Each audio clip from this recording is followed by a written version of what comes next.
टाकलाय व हे झालं. आपण इकडे फ्लावर घेणार आहोत. 250 ग्राम एवढा आपण मैदा इथे घेतलेला आहे. हाफ टेबलस्पून एवढा सॉल्ट टाकू. एवढी साखर टाकूयात. ड्राय ईस्ट यूज करतोय. वॉर्म वॉटर टाकूया थोडा थोडा करून. तिला थोडासा ऑइल आपण टाकूयात आपल्या डो वरती.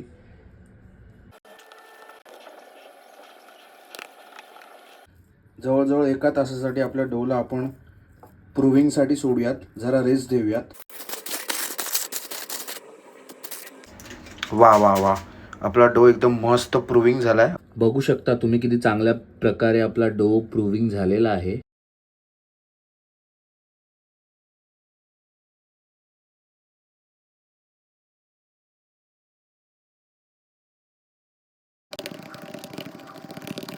आपण ऑइल किंवा बटर कशाचाही यूज करू शकतो. मी इथे तर कुकिंग ऑइल घेतला आहे.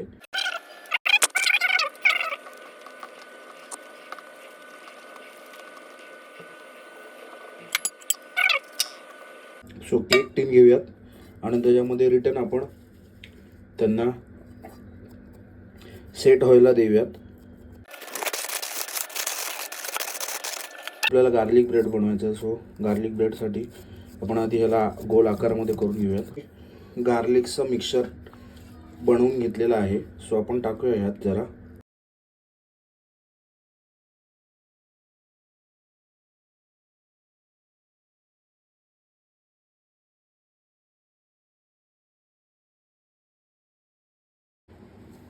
सो आपला गार्लिक ब्रेड मस्त प्रूव्हिंग झालेला आहे. आता ह्याला आपण कढईमध्ये शिजवणार आहोत. वा, पाव पण बघा कसले मोठे झाले.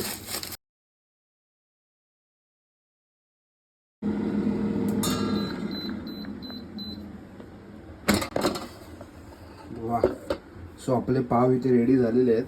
वा वा वा, काय मस्त गोल्डन कलर आलाय.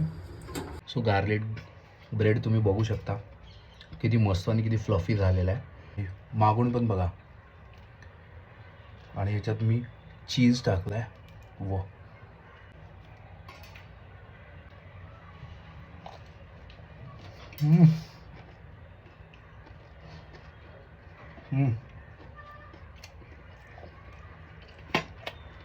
सुपर डिलिशियस झाला. सुपर डिलिशियस झालं.